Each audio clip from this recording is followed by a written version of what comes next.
Hola, ¿qué tal? Muy buenas tardes. Espero que se encuentren todas y todos muy bien. Vamos a iniciar con la temática correspondiente al día de hoy, dentro de esta unidad de el habitar y lo habitable en la relación con el entorno humano. Hoy toca hacer una revisión reflexiva acerca del concepto del habitar. ¿Qué entendemos por este concepto? Pues vamos a iniciar. Si nosotros buscamos estas definiciones en diccionario, de pronto nos encontramos ahí con ciertas problemáticas. Resulta que el diccionario no es muy claro en la definición del mismo. Sin embargo, podemos sacar ciertos términos que vamos a ir entendiendo a lo largo de esta clase. Tres conceptos básicos: habitar, habitat y habitabilidad. Si buscamos en el diccionario habitar, que es a lo que nos vamos a ahorita a enfocar, vamos a encontrar que la primera acepción es vivir, morar. Lo cual, bueno, llega a ser un tanto ambiguo la definición del mismo, ya que si buscamos vivir, en su acepción, significa habitar o morar en un lugar o país. Vamos a ir sacando de aquí cosas importantes. Ya nos dijo que habitar es vivir. Ok, bien. Esas líneas feas que salen, perdón, no sé, es problema ahí del... Ahí está, ahora sí. Habitar o morar en un lugar. Ese es un concepto importante. Lugar. Ok, que es lo que hemos estado revisando anteriormente. Un espacio al cual el ser le ha dotado de significados, le ha dotado de simbolismos, y es una cualidad específica del espacio en su relación con el envolvente, con lo espacial. Eso es lo que nosotros podemos entender como un lugar, ¿ok?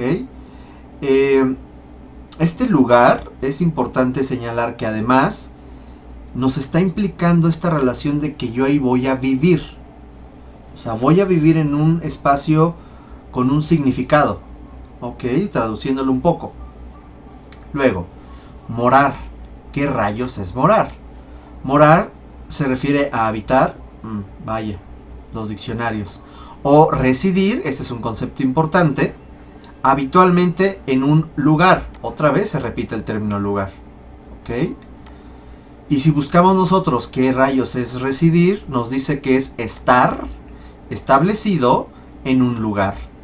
Vean cómo es una constante del habitar con el concepto de habitar.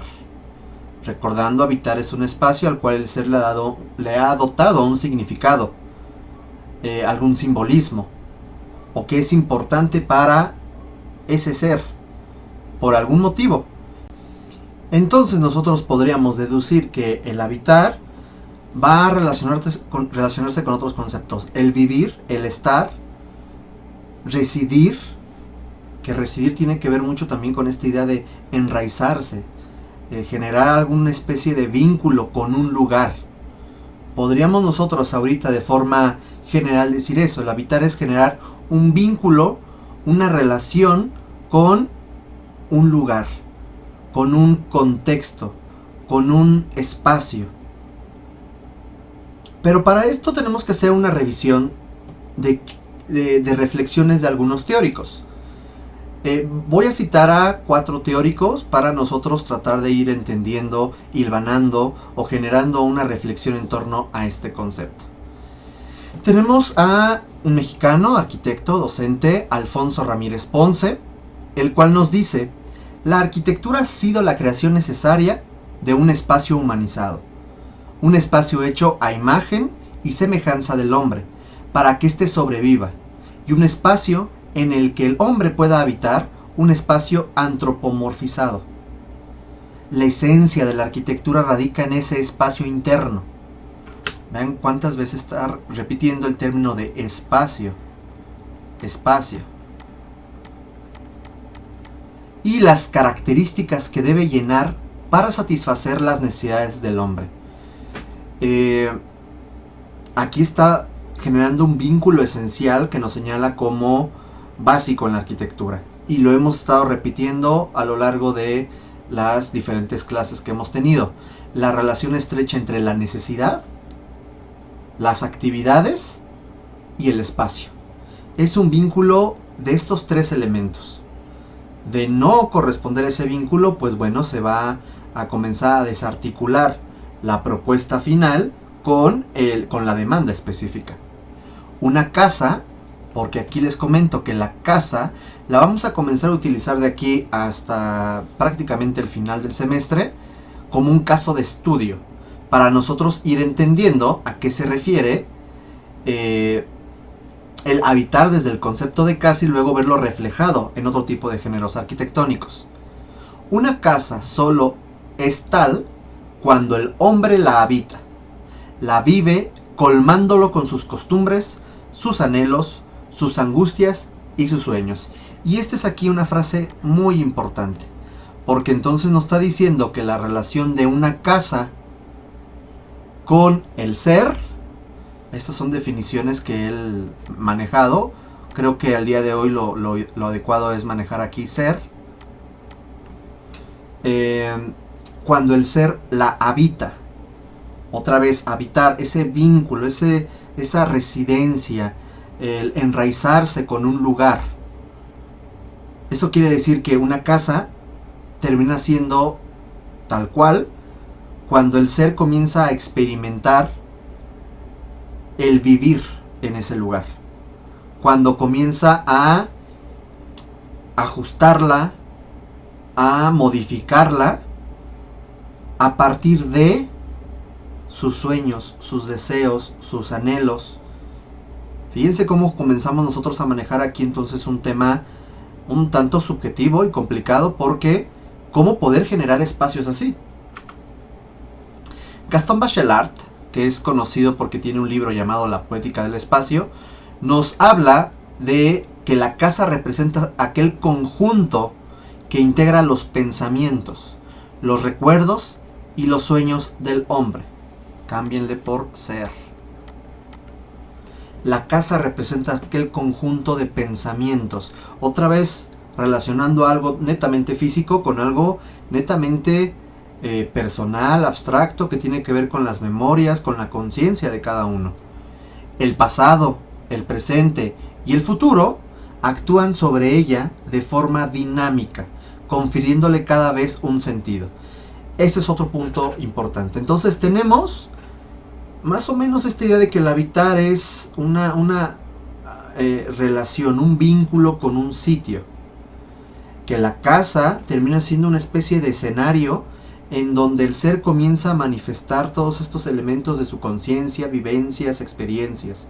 Y ahora nos suman un tercer ingrediente. Nos dicen que el tiempo termina siendo un factor importante en la definición del habitar.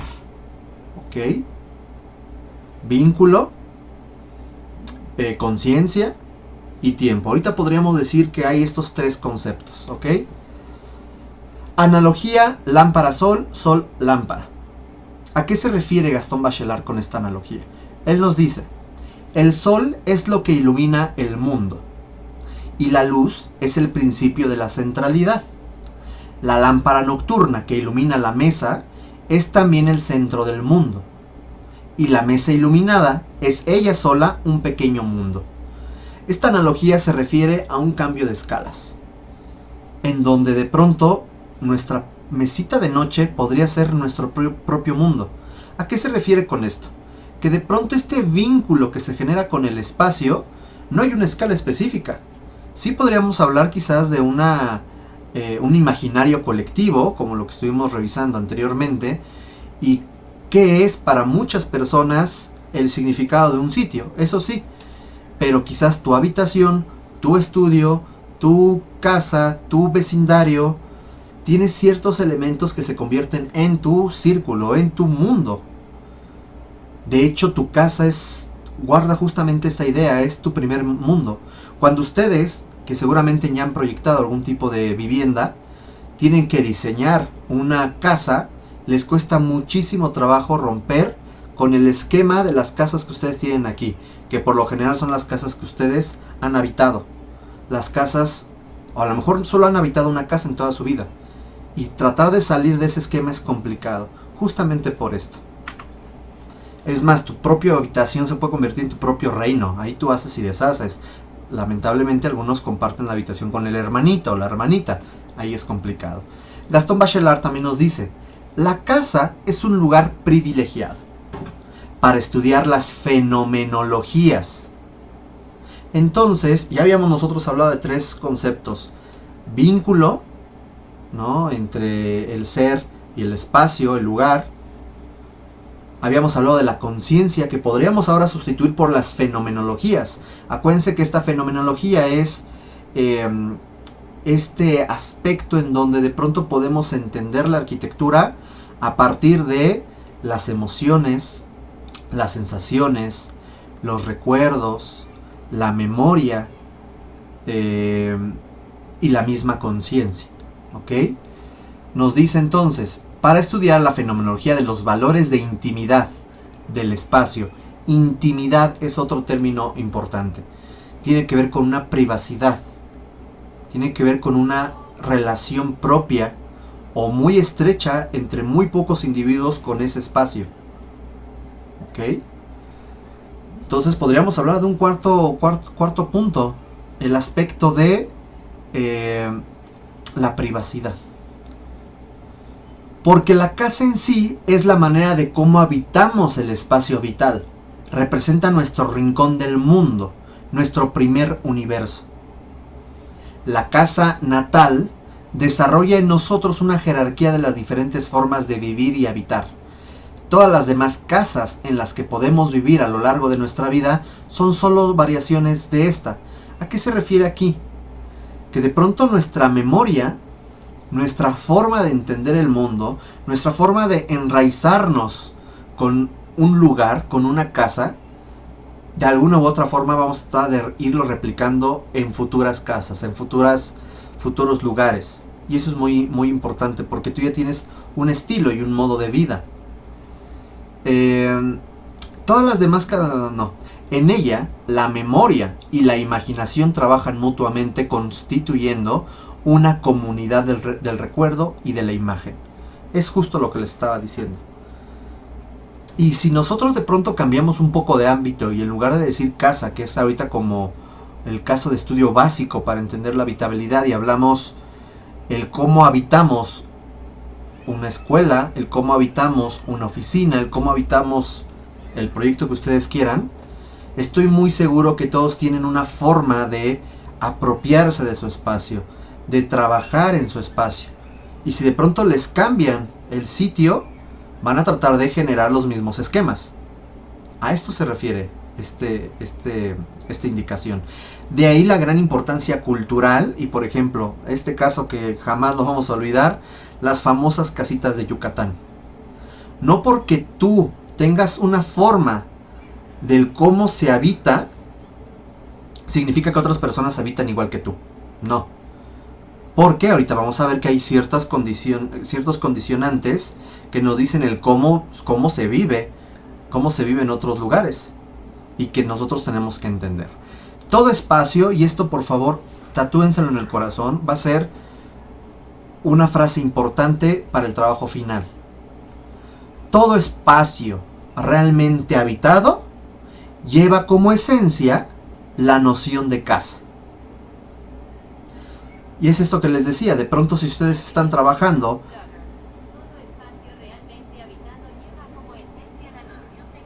¿qué onda?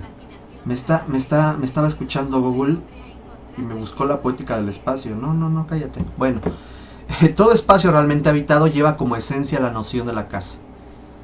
Esto sale del libro de la poética del espacio. Y es importante entonces cómo de pronto el habitar va a ser un término muy importante para el desarrollo arquitectónico. Quiero que veamos estos elementos. Estas fotografías, de pronto, esta prisión. En forma presencial es muy interesante la discusión que podemos generar. Y bueno, vamos a tratar al rato en Zoom tratar de platicarlo, pero es complicado, ¿no? Por ahí alguna vez me preguntó alguien, o en una clase, o ya no recuerdo si fue en esta, no recuerdo nada, ya se me va el avión, que al ser presos teníamos que generarle un adecuado hábitat, un espacio en donde ellos pudieran habitar. Y es muy importante porque finalmente son seres vivos, hayan hecho lo que hayan hecho, son seres vivos. Sé que están cubriendo una condena, pero no por eso se tiene que perder aspectos básicos como higiene, aspectos básicos como seguridad. Insisto, yo sé que es un tema polémico y algunos podrían decir, pues es que ellos no lo merecen, ellos hicieron eso, ellos se lo buscaron, lo que sea. De pronto tener espacios de este tipo llegan a ser muy inseguros hasta para ellos mismos. Por ahí dicen que también sumando la fuerza de todos podría ser muy complicado hasta para tranquilizarlos. Hay que considerar que se supone que las prisiones buscan después reinsertar a la sociedad a estos individuos. Pues entonces tendrían que reformarse en sitios, en lugares adecuados respecto a la habitabilidad. Si lo vemos desde ese enfoque, es un tema, insisto, polémico. Quiero que veamos este caso. Es la ciudad de Kowloon, en Hong Kong. Y es interesante porque esto que están viendo no es Photoshop. Es una gran ciudad que creció sin planificación y empezó a crecer hacia arriba, hacia arriba, hacia arriba, en un hacinamiento impresionante. Y hay fotografías como esto. Esto es Kowloon. De pronto hay tanto ruido visual que no sabes ni por dónde ver. Y vean las calles. Esto que estamos viendo es una fachada. Al entrar, estas son las calles. Ver tuberías, ver un montón de elementos por la parte de arriba. Seguramente huele mal, seguramente hay ratas, seguramente pues es un mugrero esto. No entra ni la luz del sol. Y esto era. Esto es muy interesante porque la ciudad fue creciendo sobre sí misma hasta de pronto tragarse, devorarse a sí misma. Al día de hoy ya es un parque. Toda esa gente fue reubicada, lo tumbaron y generaron un parque. Es curioso porque había 50,000 habitantes en 2.5 hectáreas. ¿Qué significa? Que había 25,000 personas metro cuadrado. Simplemente hagan la división y vean cuántas personas cabían en un metro cuadrado. Ahora, comparando con CU, bueno, no, es totalmente diferente. Son 700 hectáreas, 350,000 habitantes. Son totalmente diferente la desproporción. Esto estaba súper densificado, exageradamente. Aquí hay un corte en donde podíamos ver cómo de pronto, pues sí, los más beneficiados eran los que se encontraban en las fachadas. Pero viviendas como estas, pues pobres. Porque de pronto se generaron estos pasillos o estos pequeños caminos que realmente pues no servían. Los patios de iluminación pues realmente no eran de iluminación ni de ventilación. Y eso complicaba mucho el habitar. Y obviamente la habitabilidad, que habíamos hablado del confort, de la salud, del medio ambiente, del trinomio de Vitruvio, etc. Vean el patio. Es inmenso. Los grandes problemas de vecindad que se generaron en ese sitio. Y al día de hoy en la plaza en el centro hay una maqueta. Para tratar de nunca olvidar lo que podría volver a suceder. Y que sigue sucediendo, digo, no con este tipo de dimensiones, pero sí. Tenemos a otros teóricos, por ejemplo Walter Benjamin, un alemán marxista, que nos dice: lo más difícil en cuanto al habitar, de una parte, reconocer en ello lo primitivo, y quizás lo eterno, la imagen misma del estar humano en el seno del útero materno; de otra, al margen del motivo primigenio, la forma original de habitar no es el estarse en casa, sino el estar dentro de una funda. Él nos está diciendo que el habitar tiene dos partes. Una parte primitiva, que se refiere a la idea de estar dentro de un útero, refugiado en un útero. Y el segundo, que se refiere a la forma del cómo se habita, a la forma original. Que finalmente se refiere, no es el vivir en una casa, sino hay que entender que tengo que vivir en una especie de funda, en una especie de matriz, en un lugar donde yo esté seguro, donde esté protegido. ¿Ok? Bajo ese concepto, que por cierto lo retoma Senosiain, y de ahí esta idea de pronto de sus de sus espacios que genera, él nos dice, el 19 fue el siglo más ansioso de aquel habitar que ningún otro. Con su porosidad y su transparencia, siempre luminoso y ventilado, el 20 ha dado fin al habitar del viejo sentido de ese término. Hoy, que se ha esfumado por completo, lo que nos resta es tanto que habitar se ha visto reducido casi al mínimo. Nos está diciendo que finalmente el siglo XIX, muy diferente a lo que el movimiento moderno nos dio con esta transparencia, la luminosidad, la ventilación, se rompió un tanto esta idea del cascarón, de proteger, y de pronto se abrió tanto que bueno, ahora hay grandes ventanales, grandes claros, grandes... Y para Walter Benjamin lo que dice fue, pues ahora el habitar se ha visto perjudicado. Y aquí lo que les decía es Enochian, por ejemplo, la casa Nautilus, esta idea que él señala de que de pronto nuestra casa debe ser un Edén, debe ser una especie de matriz, de útero, en donde nos sintamos nosotros protegidos, y que justamente la naturaleza y tanto el mismo útero no tiene ángulos, no tiene ortogonalidad.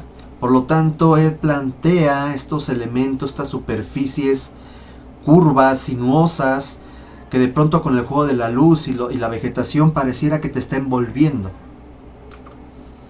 Es la Casa Flor de 1994. Vean de pronto el manejo de pues ciertas artes plásticas, ¿no? El manejo de la plasticidad en cuanto al piso, el manejo de la luz con los vitrales, el color, que de pronto tú experimentes y vivas algo totalmente diferente dentro de tu casa. Y bueno, tenemos cosas muy extrañas como el conjunto satélite del 95, donde vean, está como que le están pisando la cola al pescado, ¿no? Vean, está sufriendo, yo veo que está sufriendo. Y pues cosas que de pronto ya se ven un tanto raras, ¿no? Pero no importa, lo que importa es el adentro, el cómo estás en esta funda, el cómo estás en esta madriguera, el cómo estás en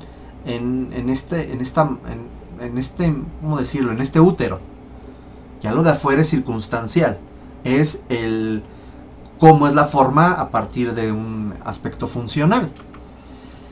Ivan Illich nos dice, un pensador anarquista austriaco del siglo XX, nos dice: las bestias tienen madrigueras, el ganado establos, los carros se guardan en cobertizos y para los coches las hay cocheras. Solo los hombres, el ser, puede habitar. Habitar es un arte. Únicamente los seres humanos aprenden a habitar. Y aprenden de forma empírica. No es que haya un manual. Para habitar, haga paso A, paso B. No. Pero eso es importante. La idea a través de una madriguera, de cómo uno puede, a partir de sus necesidades, sus demandas, generar su propia madriguera, su propio cobertizo, su propia cochera. A esto se refiere. De que nosotros, a diferencia de otros animales, nuestro raciocinio, nuestras habilidades, nuestras necesidades, genera espacios que deben de transformarse y ajustarse a nuestras necesidades. La Quinta Monroy, que ustedes ya conocen, de Chile, como de pronto estas viviendas de Alejandro Aravena, de su despacho elemental, genera un pie de casa. Esto se llama pie de casa, en donde se da la oportunidad de que cada uno de las familias que ahí está habitando pueda ajustar su espacio, su lugar, a partir de las necesidades y su presupuesto económico, claro está. Y entonces tenemos esto. Es lo mismo, vean. Claro, a lo mejor debería de haber una especie de restricción en cuanto a la imagen, ¿no? Para que no sea tan libre, pero ¿qué importa? O sea, era un grupo de personas desplazadas y se les dio un lugar, el gobierno. Entonces, aquí lo interesante es que cada quien pudo ampliar y pudo construir y pudo definir su espacio, su casa, a partir de sus necesidades. Es algo muy bueno. Nos dice, y esto es importante, Ivan Illich nos dice: la vivienda tradicional nunca estaba acabada en el sentido en el que hoy decimos que un bloque de pisos o de apartamentos se entrega llave en mano. A diario remiendan la tienda a sus moradores, la levantan, la extienden y la desmontan.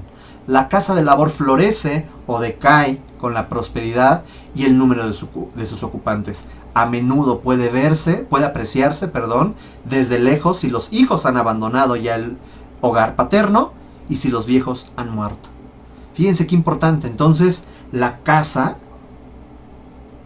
terminará siendo un reflejo de nuestra existencia, de nuestro habitar, de nuestra huella en el mundo. De hecho, aquí nos dice que el habitar es la huella de la vida. El habitar un territorio es reconocerlo y recorrerlo. El habitar un territorio es convivirlo, o sea, vivirlo con otras personas. El habitar es construir, y aquí se va con una idea muy de Heidegger, ¿no? Que el habitar, construir, van de la mano, que no se puede habitar si no se construye. El habitar es entender y el habitar es comprender. El habitar, compañeros, es la huella de vida que la existencia de cada uno de nosotros deja en el entorno, deja en la tierra, deja en la memoria de otras personas. Fíjense qué interesante. Entonces, el vivir, ya habíamos hablado de estos puntos anteriores, que es un vínculo que generamos con un lugar, que son las fenomenologías, que es la intimidad. Creo que por ahí se me está yendo un punto. Ahora, pues tiene que ver mucho con esto, la huella, el cómo de pronto nuestra existencia o nuestra no existencia termina manifestándose en ese entorno, en ese lugar, en ese sitio. Juhani Pallasmaa, arquitecto docente, uno de los principales críticos de la actualidad, nos dice: la casa es un escenario concreto, íntimo y único de la vida de cada uno, mientras que una noción más amplia de la arquitectura implica generalización, distancia y abstracción. El acto de habitar refleja las dimensiones primigenias de la vida en el tiempo y en el espacio. El tiempo que se convierte en espacio personal, en lugar. Habitar es el medio fundamental en el que uno se relaciona con el mundo. Otra vez muy de Heidegger, esta idea de relacionarnos nuestra existencia con el habitar en el mundo, el ser en el mundo.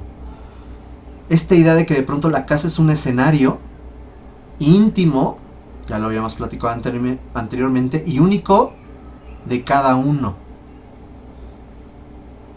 Entre menos personal sea la arquitectura, más genérica, y ahí es en donde nosotros tenemos que decir qué hacer. Yo podría decir, entre más genérico sea el proyecto, más flexible tendría que ser el proyecto. Entre más personal sea el proyecto, menos flexible tendría que ser, porque se está ajustando a tus necesidades. Sin embargo, la flexibilidad espacial no debería de perderse, al contrario, porque cada uno a lo largo del tiempo va cambiando y va requiriendo otras necesidades, otros deseos, otra forma de entender el mundo, y de pronto algo que no te gustaba, ahora sí te gusta. Y entonces, ¿cómo ajustas tu espacio? Te gustaba antes el América y de pronto dices, el fútbol, la verdad, no me ofrece gran cosa, ahora me gusta la música clásica. Ok, un cambio muy drástico, y me gusta además la equitación. Ok, bueno, pues adelante, ¿no? Ese tipo de cosas, ¿cómo se manifiestan en el espacio? El habitar cumple las necesidades físicas y corporales. El habitar es un acto simbólico, donde se organizan mentes, recuerdos, sueños y deseos. El habitar es la domesticación del espacio y el tiempo. El hogar como esencia, con psique y alma. Fíjense todas estas definiciones que de pronto se vuelven sumamente relevantes. Y es ahí donde de pronto nosotros tenemos que decir, ¿cuál es nuestro papel como arquitectos al momento de proyectar? Nosotros podremos proyectar el habitar, un espacio para que la gente pueda habitar, o tendremos que generar aspectos o espacios muy flexibles para que cada gente, cada individuo, cada grupo adecue su espacio a sus necesidades y lo habite conforme sus necesidades. Aquí dejamos esta primera parte de la clase y en breve continuamos. Gracias.